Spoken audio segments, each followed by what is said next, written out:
Hi, and welcome back to this week's Parsha Shir on Sefer Netivot Shalom. In this week's action-filled Parsha of Tavo, which includes, of course, the Tocha, the rebuke of the Jewish people, there's a very beautiful pasuk in which Moshe Rabbeinu kind of introduces the whole concept of the new bris, the new covenant that the Jewish people were entering in Arvos Moab, in this eastern bank of the Jordan River before their entry to the land of Canaan, reestablishing the covenant of Har Sinai, and going forward, and he describes to them what ultimately would happen as they enter the land, in the ceremony of the stones, and the ceremony of Har Grizim, and Har Eval, and the brachos, and the klalos. But the intro to that whole section of the Parsha, which immediately follows the section of Vidui Meiser, Moshe Rabbeinu says, Hayom hazeh, Hashem Elokecha mitzavcha la'asos sachukim ha'ela. Today, on this very day, Hashem, your God, commands you to keep all of these laws, ve'es hamishpatim, and these statutes, these judgments, v'shamarta v'asisa usam b'chol levavcha v'chol nafshecha, and you should guard them and you should keep them with all of your heart and all of your soul. And he gives the reason, or the description of the relationship that leads to us keeping the mitzvahs. Says Hashem, He'amarta hayom lios l'chal elokim, v'lechas b'drachav lishmor chukav u'mitzvosav mishpatav lishma bekolo. You have declared today that God is your God, and that you will follow in His ways and keep His mitzvot and listen to His voice. And in addition, not only did you declare God to be your God, but Hashem ha'emircha hayom lios lolam segula kasher diber lach lishmor kol mitzvosav. And God also declared that you are His nation, His treasured nation, that will continue to keep His mitzvot. There's a two-way relationship between us and HaKadosh Baruch Hu. So the Netivot Shalom really wonders two things. Number one, he wonders what is the meaning of Hayom Hazeh, this very day, as Moshe Rabbeinu speaks to the Jewish people, and he wonders about the order of the description of the declarations of the relationship. Why is it that first the Torah says, Es Hashem ha'amarta hayom lios l'chal elokim? First Moshe says, Jewish people, you declared God to be your God. And then afterwards, Moshe says, "V'Hashem ha'emircha lios l'cha lo la'am segula." And then God chose you to be His am segula. Was that really the direction of the relationship? Why doesn't it first say, God chose you to be His am segula, and you responded by declaring that He is your God? So which way does this relationship go? Those are the two questions. In terms of the first question, many Mefarshim comment on that language of Hayom Hazeh. Rashi says it doesn't really have to do with that day when Moshe Rabbeinu was speaking.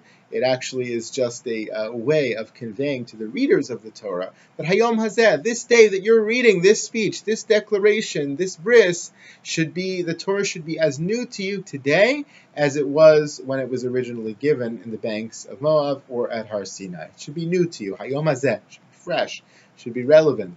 The Ramban says that the reason why it says Hayom Hazeh, this day God is teaching you to keep all of His mitzvahs, because this is the day when Moshe Rabbeinu finished teaching all the laws of the Torah. It took him the 40 years of traveling the desert. Finally, he's completed the entire teaching of the Torah, so he could say, now I'm done.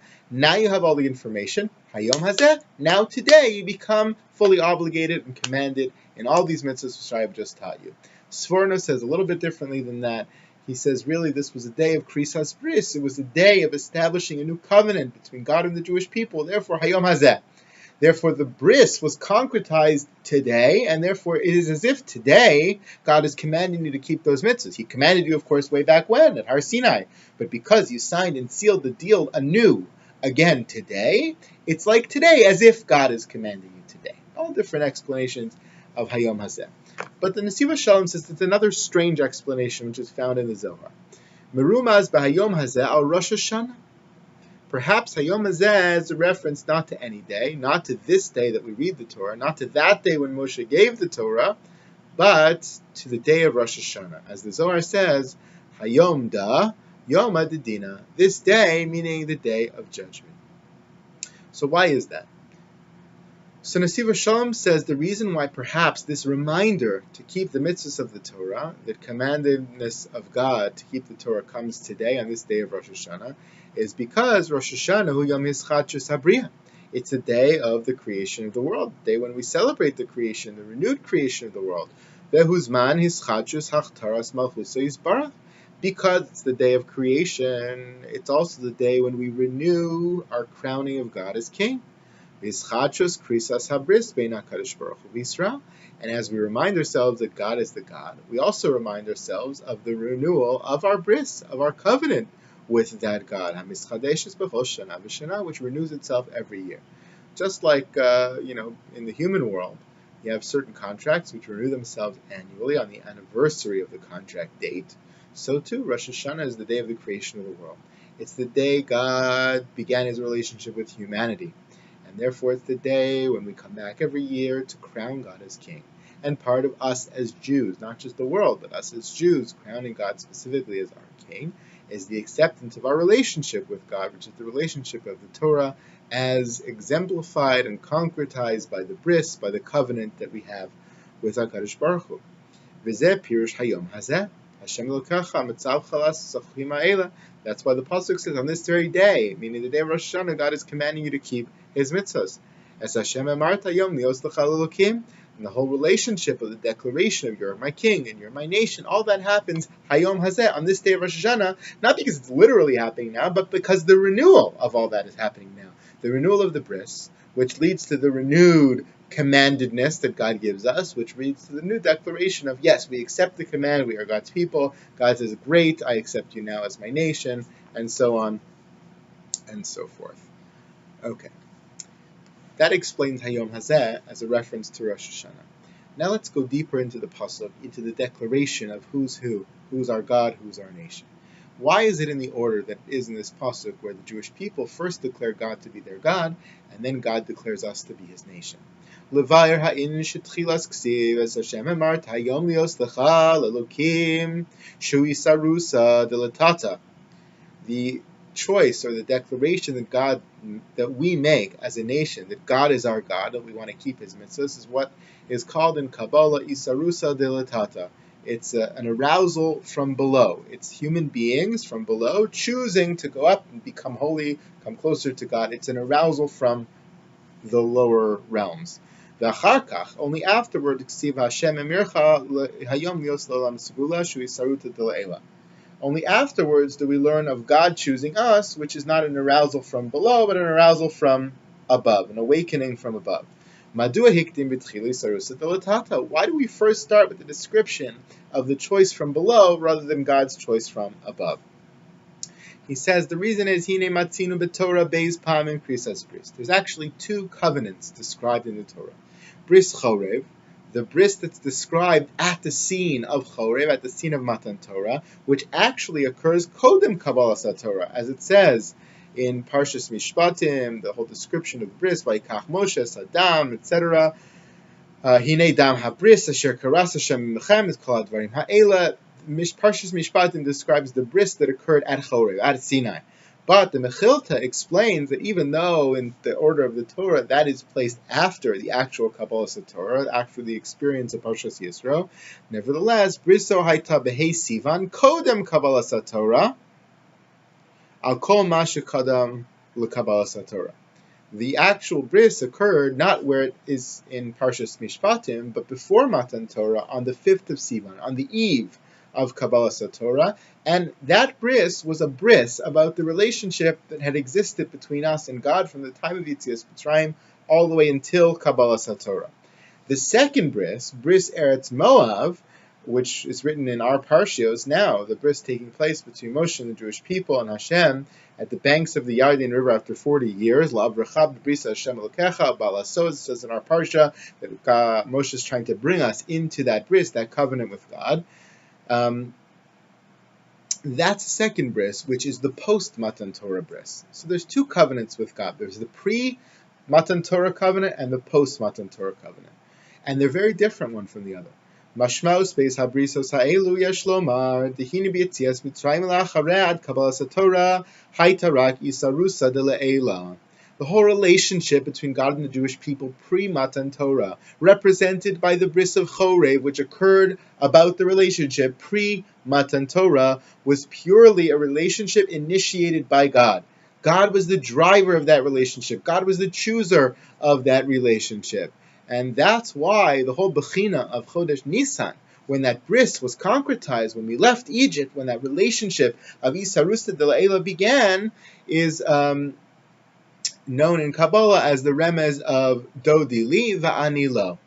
That Dodi li, meaning my beloved is to me, va'ani lo, and I am to him. Shehu chodesh ha'ahava bin Kadosh Baruch Hu Yisrael shehi b'yisarusa d'le'ela. It's God choosing us, Dodi li, and now once Dodi li, ani lo, I will be to him. But it starts with Dodi li, with God choosing us as his partner, as his lover. And that's what we see the entire description of the relationship before Matan Torah. God takes us out of Egypt, Al Kanfei Nesharim. God calls us B'ni Bechori Yisrael. Everything is God choosing to take us in the most miraculous way, in the most powerful way, in the way that's completely God-driven, completely miraculous, completely from above, with us almost as passive observers of the entire scene, walking out towards Matan Torah.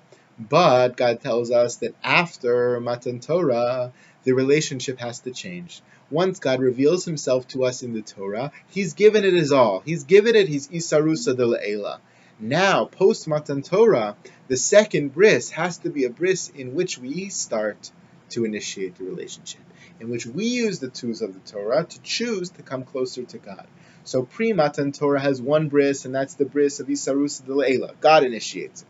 Post Matan Torah, finally concretized at Arvos Moav and our Parsha, is a second bris, and that is a bris which is Isarusa de Latata. It's a bris in which we have to initiate the relationship with God. By the way, he says something very cute, just as a side point before we get back to these two brisin. He says the pasuk in Kriyat Shema is a very lofty goal. Wow, who could possibly accomplish such a lofty relationship with God? That's a tremendous isarusa delatata, tremendous burden on humanity to actually initiate a relationship that is b'chol levavcha, b'shecha, b'chol meodecha. So he says beautifully, perhaps one could explain that the only way you come to V'ahavta Hashem Elokecha in Kriyat Shema is by leading off with the bracha that immediately preceded. What's the last bracha of Birchos Kriyat Shema before Kriyat Shema? Ohev Amo Yisrael. Once we know that there's an Ohev Amo Yisrael, once we know that there's an Isarusa, the Le'ela, of God coming initiating our love, then we can respond and have the confidence to say, V'ahavta Hashem Elokecha. We can respond to God's love and have the confidence to know that we can have our own Isarusa de Latata. And if you think about Jewish history, that's exactly how it went. The first bris, the first period of our relationship was God-driven. Once God instills in us the fact that he loves us, the fact that he cares for us, the fact that he initiates this relationship, we have the power to then take over with Isarusa de Latata and respond by initiating our own relationship back. And that's what the Netivot Shalom goes on to explain. Aside from understanding these two brisim, aside from understanding the fact that there were two different relationships with God before Matan Torah and after, he says, Amna, im kilachar kabbalah satorah tzricha lios haschala b'isarus delatata. Even though after Matan Torah, the beginnings of the initiation of the relationship have to come from below, they have to come from the human side, they have to be human-driven. Bivade gam achar ze yesh esakoch shez isarusa dele'ela. It doesn't mean that the arousal from above, that God pushing into the relationship, stops. Of course not. Isarusa Dele'ela continues. It's all a matter of proportion. There's still always an Isarusa Dele'ela. God is always initiating. God is always pouring his love. God is always trying to be close to us.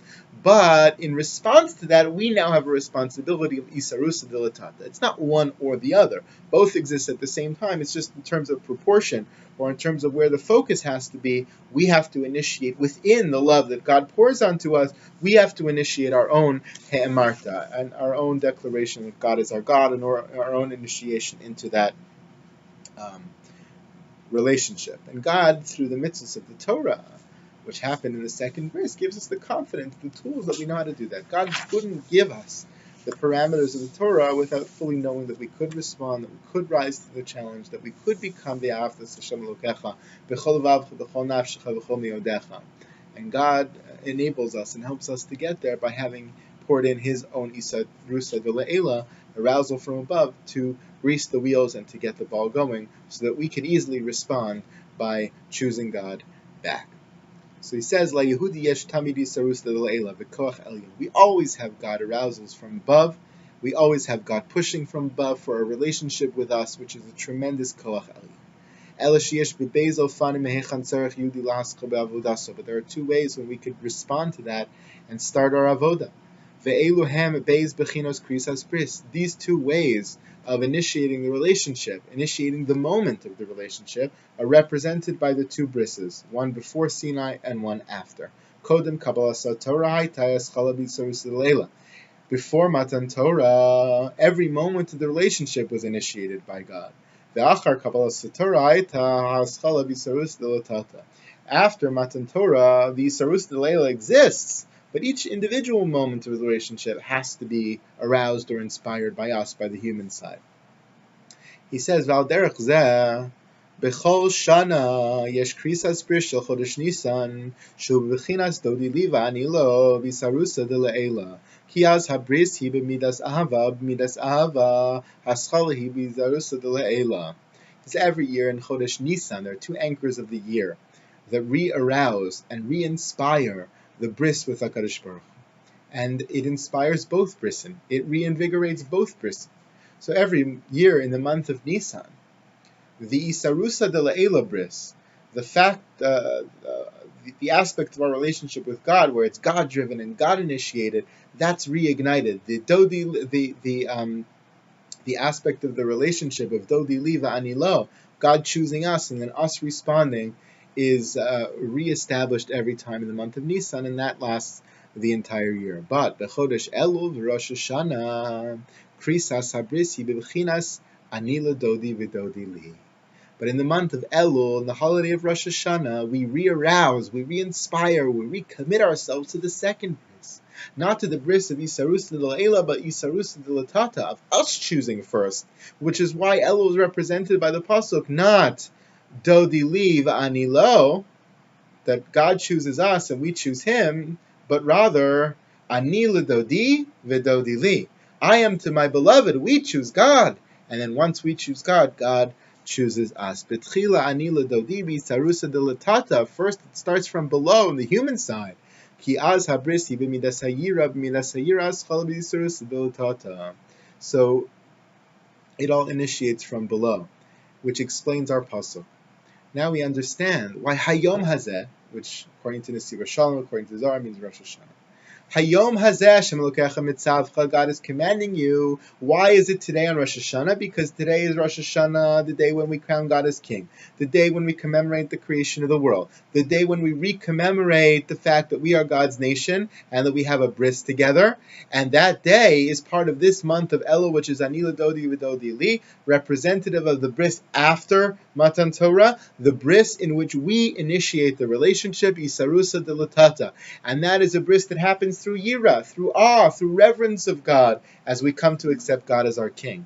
In the month of Nisan, that is the reestablishment of the first bris, the pre-Matan Torah bris, the bris that happened in Nisan, in Yetzias Mitzrayim. That was the bris that took place between God and the Jewish people, be'isarus de le'ela, through initiation from above. And that's a bris that occurs not through yira, awe, pachad, but through ahava, through relentless love of HaKadosh Baruch Hu pouring down upon us at His initiation.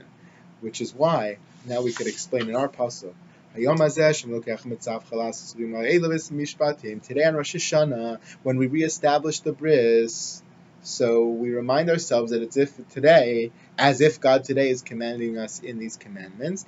And why, when we go on to describe the declaration of God, you are God, and we are your nation, we first start with Hashem he'emarta hayom lios lecha lelokim, that we declared God to be King, and only afterwards, v'Hashem he'emircha lios lo li'am segula, only after we describe God's choice of us, because in this month of Elul, in this month of Rosh Hashanah, it's us that has to take the first steps towards HaKadosh Baruch Hu, which is why we describe it that way in this pasuk in our Parsha.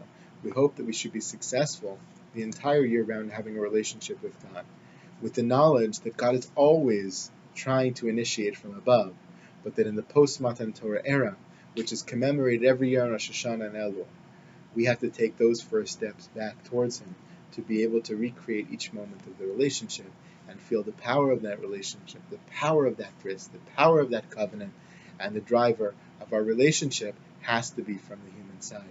Hopefully we can be successful at creating that relationship, paving the way for a wonderful year ahead. Shabbat Shalom.